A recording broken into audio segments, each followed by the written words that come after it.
This episode of This Agile Life has been brought to you by BrilliantAgile.com, providing Agile and Scrum training, consultancy, and personnel. BrilliantAgile.com. Done right, it's brilliant.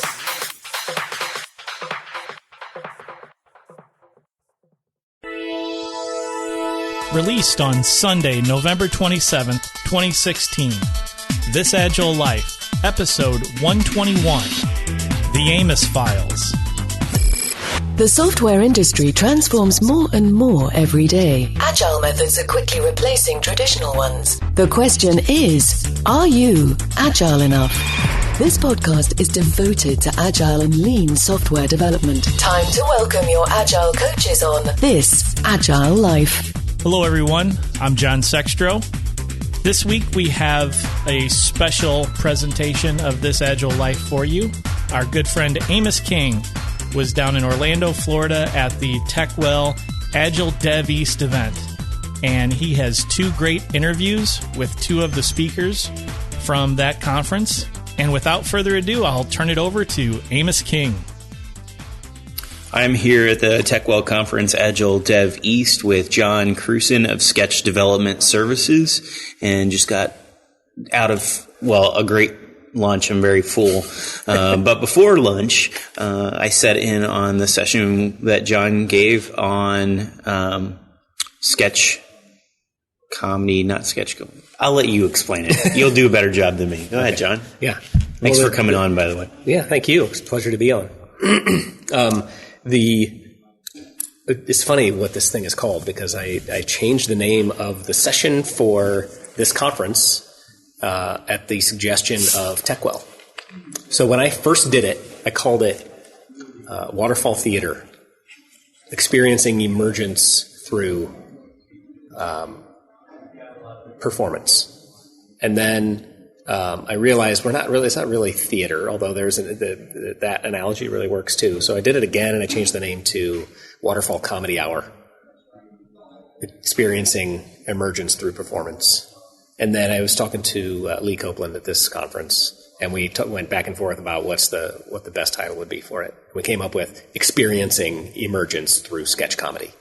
So we put the attendees of the session through the ringer, and we actually create sketch comedy sketches, and then tie back the learnings from that experience to what Agile teams do on a daily basis and how they go about creating software and allowing requirements to emerge rather than be pre-specified.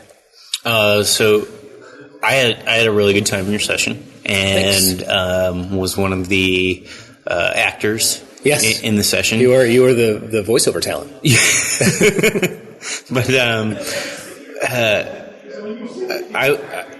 can you explain the process that you stepped through as a facilitator for this? Because it is more of a facilitation activity is what I got out of it. I actually thought I already do some improv exercises with my team, like 3 to 5 minutes before stand-up. Yeah. And I thought, this is a fantastic exercise to actually do as a retro at just one of the retros once in a while. Yeah, it's really interesting to see what people take away from it. Yeah. Because it really is an experience. It's not a workshop, really. It's not a tutorial. It's not a talk. It's just it's like an experience. You have to experience something like this to understand what we're talking about when we talk about self-organization and that sort of thing. So every time I do this, it's a little bit different, though. So to talk about how I facilitate it or what the format is, it truly is different every time. And it's really just me setting the stage, saying, okay, here are the general roles. Here's the goal. Create something funny that lasts 60 seconds. And I will pause every once in a while because I'll be watching and noticing things that I see from my experience as a performer and a sketch comedy comedian, and realizing in the moment as the session is going on, that's something that I also recognize in self-organized teams that are building software. So I'll pause occasionally and say, did you see what just happened there? And try to tie those two worlds together, because you don't have to be an expert in the creation of sketch comedy to appreciate what you go through in order to create it. There's a book called Artful Making by Lee Devin and Austin somebody, or maybe it's somebody Austin. Sorry, other author, for not knowing your full name. It's one of the best books I've ever read. I talk about it any chance I get. I think I mentioned it to you 8 times just in the 2 days that we've been here together. Yeah. But he points out that in any environment where there is a low cost of iteration and a low cost of reconfiguration, this type of approach works. This type of approach where you can allow things to emerge, where you really just start with a nugget of an idea and you experiment on the implementation of that idea and then let the rest of it just build out organically from there. And sketch comedy and software are both areas where there is a low cost of iteration and there's a low cost of reconfiguration. And the cost of iteration is easy to understand, but the cost of reconfiguration, they talk about, they draw an example of Toyota's factory floor, where they were able to take some lean or agile concepts into the factory floor by changing the way their robotic machines were more configurable rather than hardwired. Like they used to have, when they wanted to stop building one car and start building another car, they had to pull out all of the machinery, format the entire factory room floor, pull in the new machinery, and then start production on that new car. And then they realized, well, we can get a whole lot more done if we just make these machines more configurable so that we don't have to stop and reconfigure every time, driving down the cost of reconfiguration so you can experiment over and over and over again very cheaply, very quickly, and find out what it is that you're building as you're building it. So that's how I think most of our listeners build software, or at least want to, is in that iterative way. One of the things that you set up front now was that you have a 60-second requirement. Yeah. And when we were in the room, we didn't know that till later. Yeah. And I thought that it actually added some level to what was going on in there. Yeah. Well, to do that, to introduce it later. Yeah, to introduce it later. Is that like how do you regularly introduce that later, or did it just happen? I will do it that way from now on because I liked how it turned out. Yeah. But this whole format of what I'm doing is so meta because I'm figuring out the best way to do this too as I get opportunities to do this. But it's usually something. I will forget to say something at the beginning and then I will introduce it later on. At this time, it just happened to be that 60-second thing. I really did like how that turned out. I think that it was such a big constraint compared to where we started. Yeah. And it caused people to, we had a big sketch in mind, and then we're like, oh no, we have to boil out some of this to say, and get rid of it. But think about this, and the reason that I like the fact that it was introduced late, and just so that everyone knows what we're talking about, the goal that I asked the team to create, and the team was an assembly of cast, a director, and a stage manager. And the goal was create a sketch, and in your case, it was based on the idea of a Starbucks that operates using a waterfall process. And then you went through a couple of iterations of building out that sketch, and then before the third iteration, I said, okay, now remember that the sketch has to be 60 seconds. And what I love about it is the fact that you had all of these good ideas, but you had all this fluff thrown out in the middle, and it was almost as if it didn't really matter how much stuff was in there as long as there were a few funny things. But when you constrain it down to 60 seconds after you've built this big thing, it's just a matter of picking out the stuff that doesn't matter, like writing for the web. They always say when you write for the web, you write what you want to write, then cut half of the words out, read what you've got left, then cut half of those words out. And that's an appropriate amount of writing for what's on the web. And what I noticed about your sketch when you were done is that it was so clean and it was crisp and it was everything was like very targeted and very precise.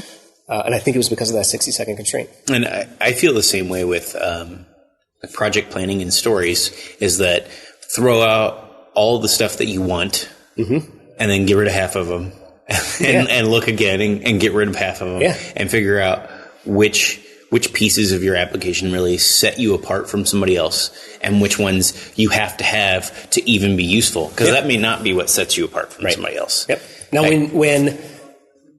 when you're using modern development tools, Rails, for example, Angular, you can throw a feature out, just throw it up on the screen in a day, or a half a day, or an hour, just like we did in this exercise. But a lot of these principles that we experienced in the session today, it's harder to implement some of those things when it takes forever just to get a very small feature out the door.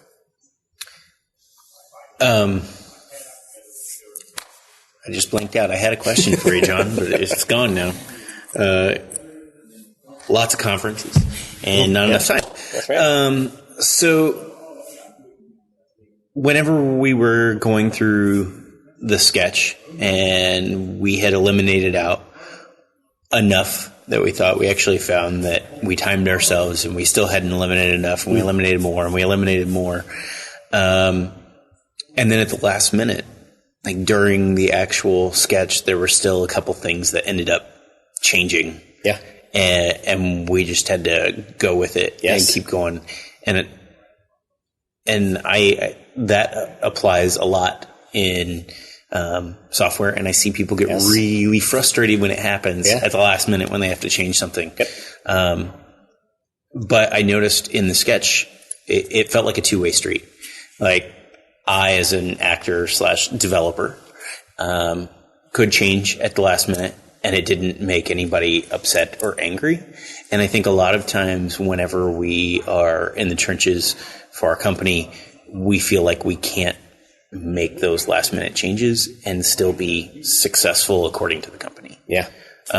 So do you have any ideas for how to make your director okay with those last minute changes, or your manager? Yeah. It's all about that safety net. I mean, the last minute changes, the anxiety behind the last minute changes are usually founded in, number one, it didn't go through the spanking machine to make sure that it's production ready. And number two, I haven't had enough time to think about it to determine if that's an idea that I want. And when there's that end date, that seems so final, that it makes that product owner feel like this was my last chance. But if it's this consistent, continuous flow of ideas, you can always go back and revisit an idea that got into production in the past. And it was kind of something that came up in the talk afterwards. This whole idea of it was the other cast that one of the actors said, I felt stuck. I felt like we were stuck in this premise, and I didn't. He said I didn't have an opportunity, or I didn't feel like I had an opportunity to just reset and say the whole foundation of the premise of the sketch is not good, or at least my place in it is not good. And that's because it's a 1 hour session at a conference. But ideally, we're maintaining a sustainable pace. We always have that opportunity to call out and say, yes, this is what's in production today. It no longer makes sense today. Maybe it made sense yesterday, but it doesn't make sense today. Lorne Michaels, one of my favorite quotes about he is known for saying, producer of Saturday Night Live, we don't go on because it's perfect. We go on because it's 11:30. It's a live TV show. It's time, right? Yeah. Right. There will always be another opportunity later to make it more perfect. So they do that 8:30 show, and that 8:30 show is longer than the real 11:30 show. They do the exact same thing that we did in the sketch. We've got all of these ideas. Some of them are probably pretty bad. Let's take that 11:30 time slot and cut out all the less than great ideas. And I'm sure that any of us who have watched any length of Saturday Night Live have seen sketches where you can tell that sketch did not go the way it did in practice. Right, exactly. Especially when one of the actors just can't keep their own laughter in, and they're like, wait, what? Yeah, right. Exactly. Will Ferrell was really good at throwing those other people off their game. Absolutely. So it is interesting to me that he said that. And I think it's very astute that he had, I keep saying he, we talked about 3 or 4 people there. So, the other participant that said that, felt like they couldn't change things. And I think it's really important that we make sure that we raise our voices. Yeah. Even last minute. It's better to figure out 50% of the way through a project that this is not what we need than 80%, 90% of the way through the project. I think if we had time to inspect what his issue was, we would find that much of his issue was self-imposed. Because he said, one thing he said that we didn't pay much attention to was, I felt like I had the responsibility of saying all the funny lines. Right. But I would imagine if we actually watched that entire rehearsal process, nobody gave him that responsibility. He just assumed that it was his responsibility. Right. That's something you see in software teams all the time. There's that one person who feels the weight of the world, whether that weight has been formally rested on that team member or not. And it is. That prevents teams from getting to that high performing state. Because that team member is not being vocal enough, is not saying, hey, I have this feeling, I feel like I'm more responsible than everybody else. And if you were to inspect it and you're really to dig deep into it, there's no basis or foundation for that feeling. And I think a lot of times that's the hero archetype that people say on a team. And unfortunately, they look at that person as that person wanting to do too much, and maybe they don't. They just don't know how to say anything. Yeah. So we need to reach out to them. Yep. And the other thing is, when people start to feel that pressure, I think that leads to them possibly leaving. And they may be, if you could take that off of them, they may be one of the best people to keep around. Yep. And it's probably a pattern that they've created for themselves. They enter into a team or they enter into an organization. They assume for whatever reason or another, whether justified or not, more and more responsibility being heaped upon them. And then that's followed by a sense of injustice, that why is all of this responsibility being heaped on me rather than being spread equally among the team members? And then it becomes too much. They go to the next organization, it blows up again. They leave, they go to another organization. Yeah, it's unfortunate when a good Scrum Master could identify something like that, draw it out, talk about it, and maybe make some explicit changes to the team or team members to directly address that issue. You probably keep some really talented people around for a lot longer. Yeah, and how do you? I mean, outside of somebody putting in extra hours, do you think there's any signs that somebody's feeling like something is all of their responsibility? Yeah, I'm sure there is. I mean, I rely on intuition a lot and the ability to read people. I mean, people give off signs. There's always the over-anxious member of the team, and that anxiety is coming from somewhere. Right. I think the number one sign is when you have the conversation with them and they tell you, I feel like I've got, all of this is resting on me and I'm the one who's going to be called on the carpet if it doesn't get done. That's the sign that they said it. That's true. Definitely right out there. Yeah.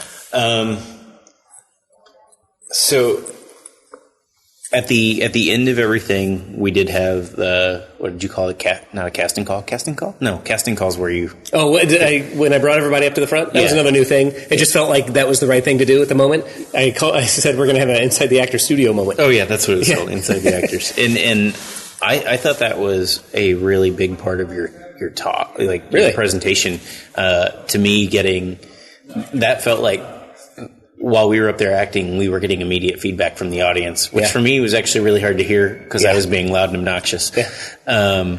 But to have that immediate feedback from both sides of the cast, both sketches, and hear from each other what our struggles were, like if you had an all-day class, I think it would be really cool to do this. Yeah. And then say, okay, we're going to do 3 more iterations now that we've had the Inside the Actors. And then you guys are going to perform the same sketch again, but see how it changes. Yeah. And that would be really good. It's similar to when I do boot camps. One of my favorite exercises is the Marshmallow Challenge. I don't know what that is. Well, you're going to have to join one of my boot camps. All right. It was, I can't remember who created it, but it was popularized by Tom Wujek. there's a YouTube video out there. If you Google Marshmallow Challenge, you'll probably find his YouTube clip. Fun to watch and more fun to participate in. But the whole premise is 4 people on a team, and they're given a bag with 20 sticks of spaghetti, a yard of string, a yard of masking tape, and a marshmallow. You have 17 minutes to erect the largest structure, the tallest structure that you can, so long as the marshmallow is on top and the marshmallow is the weight of the marshmallow is supported by the structure. And watching those 17 minutes go by and watching how a team forms and how roles are established without being assigned, it's fascinating. And when I do it, I'll do the Marshmallow Challenge and then show the video. And one of the things that Tom Wujek talks about in the video is that at one point he did it with a really large group, and he offered an award, $10,000 in software for the largest marshmallow tower erected. Wow. Okay. And he had, I don't know, 20 teams doing it at the same time, and none of them were able to build a tower. They all fell down. Wow. Yeah, and it's because of that. It's kind of like if you read Dan Pink's Drive, when you're dealing with more than just mechanical skill, if then rewards lead to poorer performance. Yeah. There's probably some level of stress that's added by that. Yeah. Right? Because you're thinking about that end. You're not thinking about the end goal of the tall tower. You're thinking about the end goal of, I'm getting $10,000. Right. But then he did the same exercise again with that same group. And everyone had a tower, and they all beat the average size of the average tower size. Which I think is really interesting. It's the whole idea that if I could just do it again, now that I've gotten the feedback, and now that I am smarter about this whole situation, just give me another chance to do it again. That's another power of having a consistent, ongoing, iterative environment where you always get that. Okay, I put it into production. Now I've seen it. Now I know what a better solution would be. There's always a better solution out there. I think the problem that organizations get into is that they feel like all of their ideas have to be right. But it's the organizations with the best ideas are the ones who go in with the assumption that I got 100 ideas, 99 of them are probably really stupid. But I'm not going to hide the 99 and just show the one that I think might be smart, because there could be some really solid gems hiding in that bucket of ideas. So they throw out ideas all the time, and everybody in the organization knows most ideas are stupid, most ideas are not going to go anywhere, but the way to find the really good ideas is to have more, not less. Yeah, well, if you look at even angel investors, those guys are supposed to be the best at picking companies that succeed. Yeah. And 90% of the companies that they put money into fail. Yeah. So they're spreading it out. And yesterday, I wish I could remember who was giving this talk, because I would like to give them credit for telling me about this. They brought up that there was a 22-year-old guy. He's a multimillionaire now, and he put out 500 ideas. And he would make little bitty applications that kind of did the idea part way and just throw it out there and let people start using it. Yeah. And he, I think, ended up with 4 that actually stuck somewhere and 2 that he now maintains full time. Yeah, and exactly. He's a multimillionaire. Yeah, right. And it was all about shove a bunch of ideas. And I think in the sketch that we did, we kind of had that, and when we had to boil it down, right, that's when we figured out which ideas were really working. Yeah, and there's something about that team where everybody just understands, just intuitively understands, it's okay if it's a bad idea, but we need as many as we can get. Right, and we got to try it out in front of an audience. Yeah, and so you get to find out what those bad ideas are real quick. Yeah. Although I think I might have enjoyed a little bit of some kind of joke that caused the crowd to groan instead of laugh. Just one. Because I like to throw them back when they come in thinking they're just going to laugh, and then make them go, I kind of like that. Yeah, right. Dad jokes. That's what I call them. Well, I don't want to take up all of your time from hanging out with other people, but I wanted to thank you very much, and like to maybe invite you to come back on sometime. Absolutely. And talk some more about this. Yeah, this was fun. And actually, while we're on here, I've probably asked you to do this about 1 million times, but your feedback and running that, I think that, I've been in there and I could probably run this kind of thing as a retro, but I think that you're in a unique position to be able to run that and give the kind of feedback that you do because of your history and insights. So I would like that you just share that with everybody, a little bit of your story and your background and how you got to where you are today. Sure. How deep do you want me to go? Are you asking for a specific story? No, you don't have to go like super deep. Okay. But yeah. So I started Sketch about 15 months ago. As a rallying cry to change the way people work together. I worked for MasterCard for a couple of years, and I was leading their Agile transformation, and I saw through that work and through the work at version 1 as a consultant, where I had the opportunity to to bounce from company to company and assess their agility and improve their agility to the extent that they could download some Agile software. I saw that there's an enormous opportunity to improve working relationships and just change what it means to work together. So I started Sketch, and the reason that it's called Sketch is because I think we can learn a lot from the way performers in sketch comedy work together. And I learned that through my history predating my experience in technology and in software development when I was a professional actor. I did the whole professional actor thing in New York for a couple of years. Wrote to the casting director of Saturday Night Live for 2 years in a row until he finally returned my phone call and let me on the show. So I got my 7 seconds of fame out of that whole deal.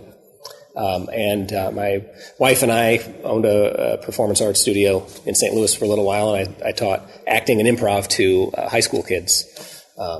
And all of those experiences meshed with the experiences that I've had in my technical professional life have led me to this belief that there's some real positive changes that we can bring to the workforce in regards to the way people work together. That's fantastic. Again, thanks for coming on.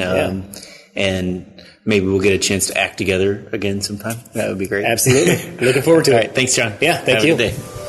This agilelife.com. I am here at Agile Dev East with David Hussman from DevJam, and this morning, David, you talked about riffing on the Agile Manifesto, and you had a lot of what I might call extension points to the Agile Manifesto, and I thought they were really fantastic.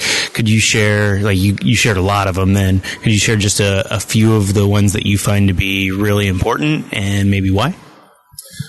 So I think some of it comes from trying to look at where success comes from and some of the things that went unnamed. So what I did is I tried to use that simple language of sort of this over that.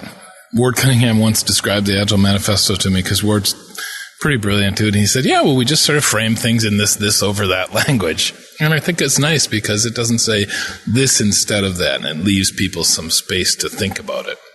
So one of the ones I said was measuring impact over counting story points. That was one of the first ones I said, because I think a lot of people assume if they're getting more points done, they're more successful. And that's, I think, more of a measure of progress. And impact would be not that we just got the points done, but we changed the game for the company. More people are using the product internally or externally.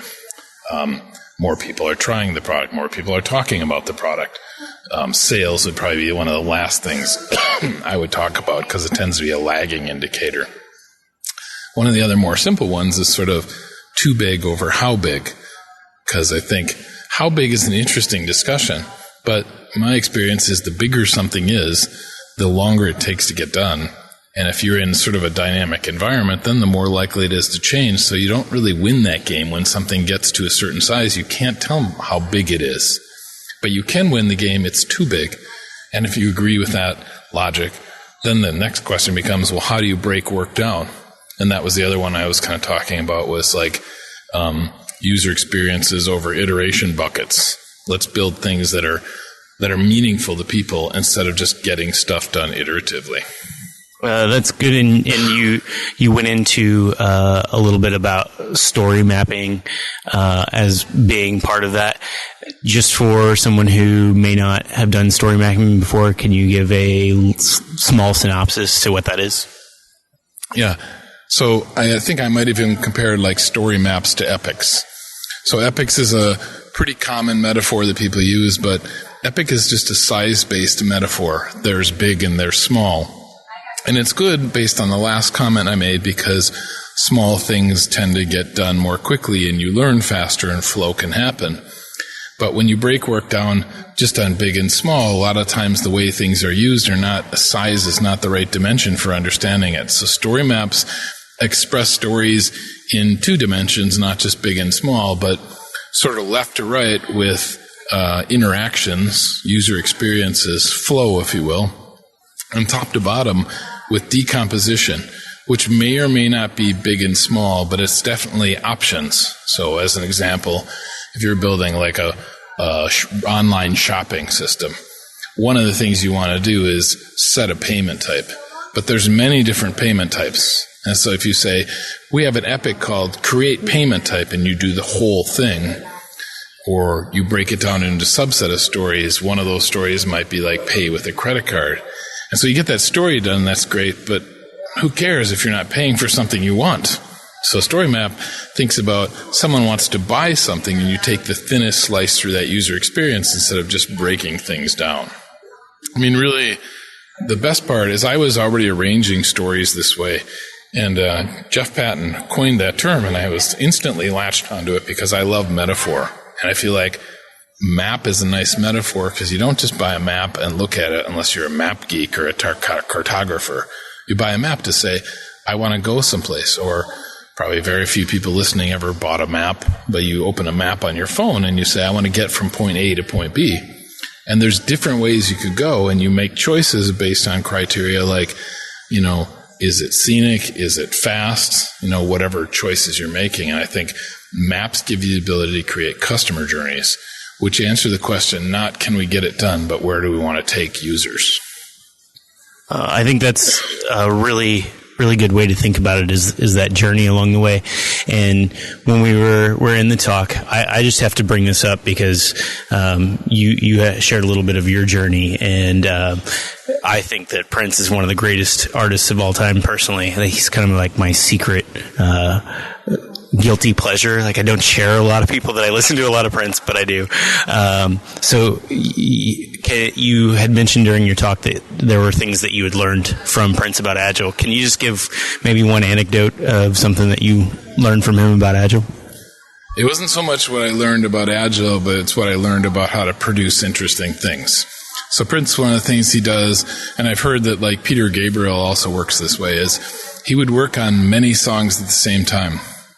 And he would put a song up, and he would do what we call refactoring.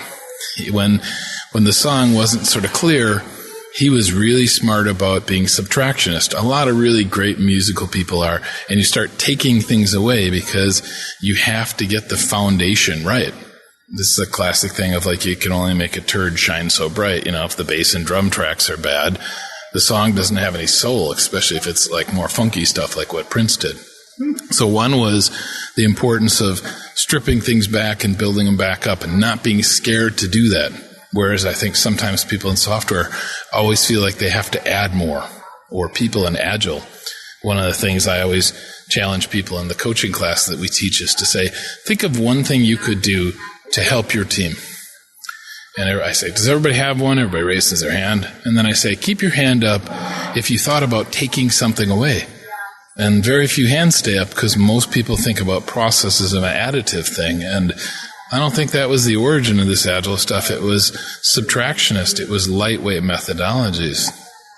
The other thing that was cool about being around Prince is like, he didn't really care about tech. He cared about the songs. And that's what I was sort of trying to open the talk with today, is to say, you don't really, if you listen to a great song, you don't think about the process that was used because you're immersed in the song. And every once in a while, because it's sadly not as common with software, you fire up a piece of software. For me, most recent one was probably Uber. I was standing on the corner in Boston with a friend, and I was just kind of like, oh no, now I got to get a cab. And she goes, oh, you should just Uber it. And I was like, what? And it was so easy. It was so obvious that like I started listening, and 3 weeks later, every business traveler I knew was saying Uber as a verb. And that comes from distilling things down to understanding what the experience is, not the process of the technology. Now, the process and the technologies are significant. That's why I like that Agile Manifesto, sort of this over that language. It's user experiences and great products over cool tech and great process. It doesn't say one instead of the other. It just says one is more valuable than the other. That's fantastic. I know that we have a very limited amount of time, but you have your book that you were writing, and you were talking about people getting involved in the discussion of that. I was wondering if you could share just a quick little intro to your book so that people know what you're going to talk about, and then maybe give the URL where people can find out a little more or get involved in that discussion. So I'm actually thrilled that I'm going to finish writing something, because I think a lot of writing, first thing I wrote turned into a series of videos that are on the DevJam site, one which is about story mapping. So if you go to the DevJam site, you might have to search a little bit, because I did the site design, which means it's probably not very good. The book's working title right now is Products Over Process.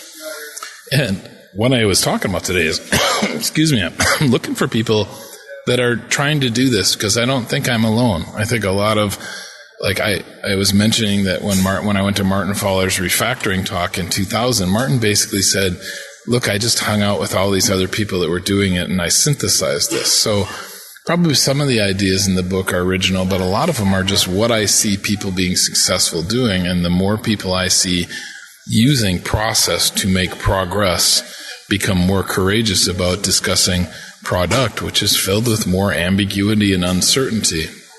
Best way to find it right now would probably be go to devjam.com/product over process. The other thing I was talking about that I would love to plug too is this crazy idea of product agility, and trying to sort of build a community around people that want to kind of take a lot of the things we're doing and shift their focus away from potentially Scrum teams to product teams, or safe trains to product communities. And you can find that on productagility.org. Sounds fantastic. Thank you for taking the time today. I really appreciate it. I look forward to getting involved in the conversation about your book, and I'll be pushing it out to other people around. Thank you. Thanks very much. This Agile Life is brought to you by a community of Agile developers and coaches aspiring to spread the word about this groundbreaking approach to software development. Join us at thisagilelife.com/community.